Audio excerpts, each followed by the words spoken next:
বিসমিল্লাহির রহমানির রহিম। আখিরি জামানার নিদর্শন। হাদিস আমর ইবনে তাগলিব রাদিয়াল্লাহু আনহু থেকে বর্ণিত, তিনি বলেন, রাসূলুল্লাহ সাল্লাল্লাহু আলাইহি ওয়াসাল্লাম বলেছেন, কিয়ামতের কয়েকটি নিদর্শন এই যে, অর্থ সম্পদের বিস্তার ও প্রাচুর্য দেখা দেবে, ব্যবসা বৃদ্ধি পাবে, বিদ্যা বিলুপ্ত হবে। কোনো ব্যক্তি মাল বিক্রিকালে বলবে না, আমি অমুক গোত্রের ব্যবসায়ীর সাথে পরামর্শ করিনি।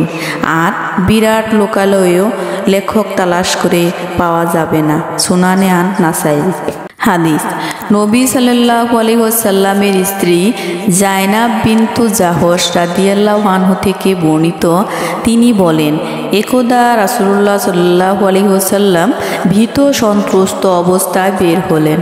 তখন তার বরকতময় চেহারা লাল বর্ণ ধারণ করল। তিনি বলছিলেন, লা ইলাহা ইল্লাল্লাহ। আরব বিশ্বের আগত অকল্যাণের দরুন বড়ই পরিতাপ, যা প্রায় ঘনিয়ে আসছে। আজ ইয়াজুজ মাজুজ এর প্রাচীর এতটুকু পরিমাণ উন্মুক্ত হয়ে গেছে। এ সময় তিনি তার বৃদ্ধাঙ্গুলি ও শাহাদাত আঙ্গুলি দ্বারা বের বানালেন। আমি বললাম, হে আল্লাহর রাসূল সাল্লাল্লাহু আলাইহি ওয়াসাল্লাম, আমাদের মাঝে অনেক সৎ লোক থাকা অবস্থায়ও কি আমরা ধ্বংসপ্রাপ্ত হব? তিনি বললেন, হ্যাঁ, যখন পাপাচার অধিক পরিমাণে বেড়ে যাবে। সহিহ মুসলিম। হাদিস আবু হুরায়রা রাদিয়াল্লাহু আনহু থেকে বর্ণিত, তিনি বলেন, রাসূলুল্লাহ সাল্লাল্লাহু আলাইহি ওয়াসাল্লাম বলেছেন, অচিরেই এমন ফিতনার আত্মপ্রকাশ হবে, যা অপবিষ্ট ব্যক্তি দণ্ডায়মান ব্যক্তি হতে উত্তম থাকবে, আর দণ্ডায়মান ব্যক্তি তখন চলমান ব্যক্তি হতে উত্তম থাকবে, আর চলমান ব্যক্তি তখন দ্রুতগামী ব্যক্তি হতে ভালো থাকবে। যে ব্যক্তি সে ফিতনায় যখন জড়িয়ে পড়বে, তাকে সে ফিতনা ধ্বংস করে দেবে, আর যে ব্যক্তি কোনো আশ্রয়স্থল পাবে, তার সেটা দ্বারা আশ্রয় নেওয়া বাঞ্ছনীয়। সহিহ মুসলিম। হাদিস আব্দুল্লাহ ইবনে উমর রাদিয়াল্লাহু আনহু থেকে বর্ণিত, একদা আমরা রাসূলুল্লাহ সাল্লাল্লাহু আলাইহি ওয়াসাল্লামের নিকট বসা ছিলাম।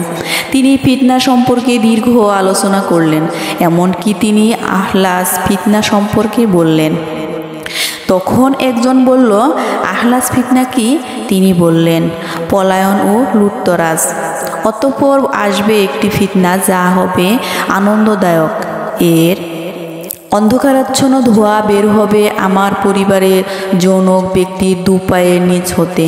সে ধারণা করবে যে সে আমার অন্তর্ভুক্ত, অথচ সে আমার অন্তর্ভুক্ত নয়, কারণ আমার বন্ধু হচ্ছে আল্লাহভীরু ব্যক্তিগণ। তারপর জনগণ এমন এক ব্যক্তির অধীনে একতাবদ্ধ হবে, সে যেন পাঁজরের উপর কোমরের হাড় সদৃশ। অতঃপর তিনি দুহাইমা বা ঘন অন্ধকারময় ফিতনা প্রসঙ্গে বলেন, সেই ফিতনা এই উম্মতের কোনো লোককে একটি চপেটাঘাত না করে ছাড়বে না। অতঃপর যখন বলা হবে যে তা শেষ হয়ে গেছে, তখনই তা আরও প্রসারিত হবে। এই সময় যে লোকটি সকালে মুমিন ছিল, সন্ধ্যায় সে কাফের হয়ে যাবে। অবশেষে সব মানুষ দুটি শিবিরে বিভক্ত হবে। একটি হবে ঈমানের শিবির, যেখানে মুনাফিকি থাকবে না, আর একটি মুনাফিকির শিবির, যেখানে ঈমান থাকবে না।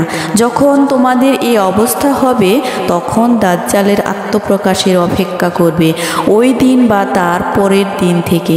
সুনানে আবু দাউদ।